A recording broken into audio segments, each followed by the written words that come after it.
Like everyone always says, you never expect anything like this to happen to you until it does. It was a pretty average day. I met up with some friends, played a few games, and basically just screwed around. My girlfriend and I had made plans to go see a movie that night, which was the weekly norm for us. We are both avid moviegoers, so any chance to hang out and do what we loved was always fun. This particular night was the release of John Wick 3. Suffice to say, we were really excited. I purchased the tickets in advance, in case the theater was full. We showed up, my GF bought the snacks as usual, and we went into the theater. It was decently crowded, as expected on an opening night.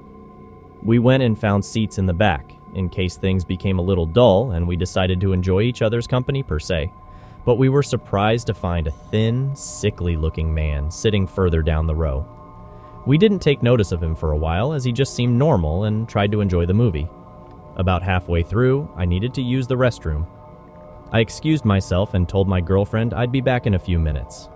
As I walked down the stairs, I noticed on the opposite side of the room that he was making his way down the stairs as well. Again, this didn't strike me as odd. I like to give people the benefit of the doubt and just assumed he needed to use the restroom too or get popcorn or something. I went into the bathroom and did my business, but as I walked out, I noticed him waiting at the exit. As I passed, I heard him say, "Your friend is pretty, can I have her?" I did a double take and said, what? He made eye contact and replied, "She is beautiful. How much do you want for her?" I very forcefully told him that she was not for sale and not property you could just offer someone to buy. I then told him to stay away from us, or I would call the police. He told me that he would wait near the exit in case I changed my mind.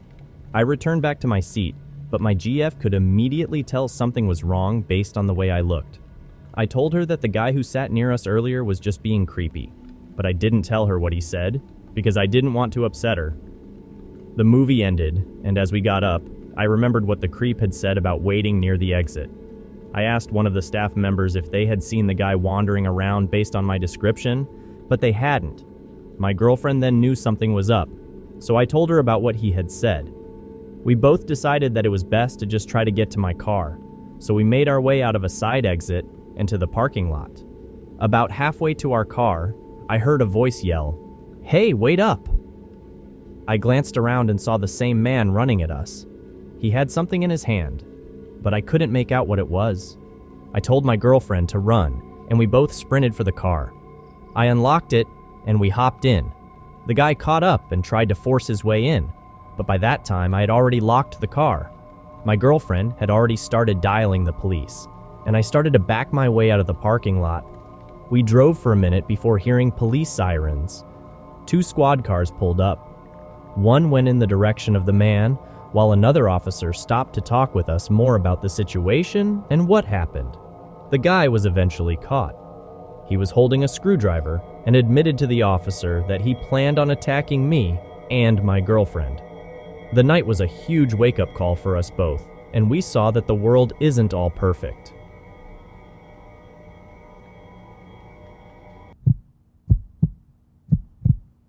Back in my senior year of high school, I worked at my town's local movie theater. Every week when schedules were posted, they were placed in the box office for staff to grab. 2 problems with this.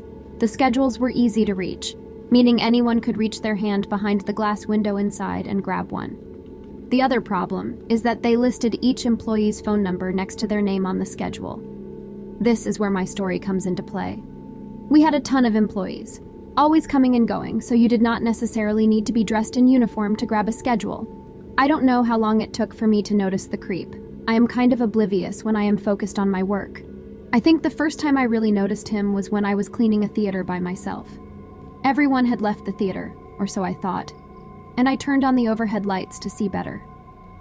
I was minding my own business when Creep Man comes up from behind me and just stands. Scares the hell out of me when I turn around and just see him there staring at me. He then says, "Hi, Megan," and leaves the theater. After that, I began seeing him every single time I worked, and for my entire shift. Like if I worked a 12-hour shift, he would be there for the whole 12 hours watching movies and watching me. Things started getting real creepy when I started getting random texts from a stranger. Would later find out it was Mr. Creepy. He basically would tell me he was watching me at work, and that I was beautiful, and he was going to be with me someday. Me being the overly nice person I am, I basically apologized for not reciprocating his feelings and told him I don't know who he is and to please stop texting me.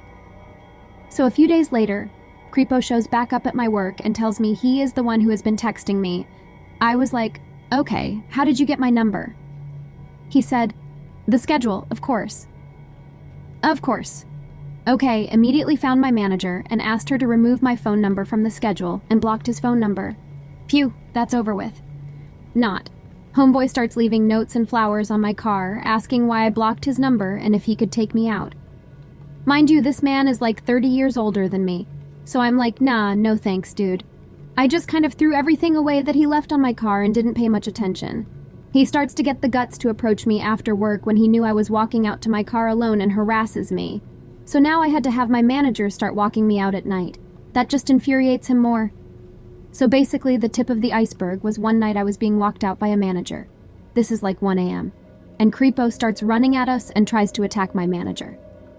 Cue me screaming my head off trying to call the police while my manager is on the ground wrestling him. He ends up getting arrested. I get my phone number changed, and I honestly do not know what happened to him after that. I moved shortly after for college, so I was not too worried about Mr. Creepy finding me ever again. But let me tell you, that made me so much more aware of my surroundings and the people around me.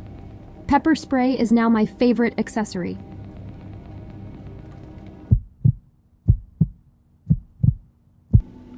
This happened quite a few years ago when I was a relatively young and sheltered high school student, probably 15 years old. Some of my close girlfriends and I decided to go to the drive-in movie theater one night, where they show 2 movies in a row and the whole shebang ends pretty late at night, probably around 1 a.m. or so. The 5 of us all drive in my friend Erin's car, and as we're putting the seats down and setting the back of the car up with blankets and pillows, Erin recognizes a guy, David, that she had met a few times because he worked at her gym. He was at the drive-in alone, not necessarily weird, just not something many people did in my town, and came over to our car to chit-chat. Immediately, one of my other friends, Corinne, took a liking to this guy and began flirting up a storm. It wasn't soon until Corinne invited him to watch the movie with us, inside Erin's car. It also wasn't soon until this David guy offered us 15, 17-year-olds alcohol, which we accepted. Looking back now, what a red flag. I was wary of this David character, as he appeared a lot older than us, mid-20s he is, and gave me somewhat of a weird vibe. But since Erin seemed to know him, and my friends weren't acting alarmed, I didn't give it too much thought. We're not even 15 minutes into the movie, and I am just too uncomfortable to be enjoying myself. 6 people crammed into the back of one car, and Corinne and David cuddling/flirting/ who knows what underneath the blankets, made me want to get out of there ASAP. So when David suggested that me and my 3 remaining friends could watch the movie in his car while he stayed in Erin's car and canoodled, I jumped to take him up on the offer. David's car was a small sedan with little room, so we had to sit in the seats normally, as if we were about to ride in the car. Although I was a little uncomfortable sitting in the driver's seat with the steering wheel between me and the screen, I was glad to finally have some personal space. That all changed when I dropped my phone and it landed somewhere underneath the driver's seat. While blindly reaching underneath to find my phone, I grabbed onto a hard object that I realized was a lot heavier than my iPhone when I began to lift it up.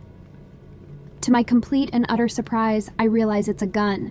I had never seen a real-life gun before at that point in my life, so it could have been fake or a BB gun or whatever else, but it looked real, felt real, and was hidden underneath the driver's seat for easy access. It freaked me out because even if it was a fake gun, what could he be intending to use it for besides intimidation?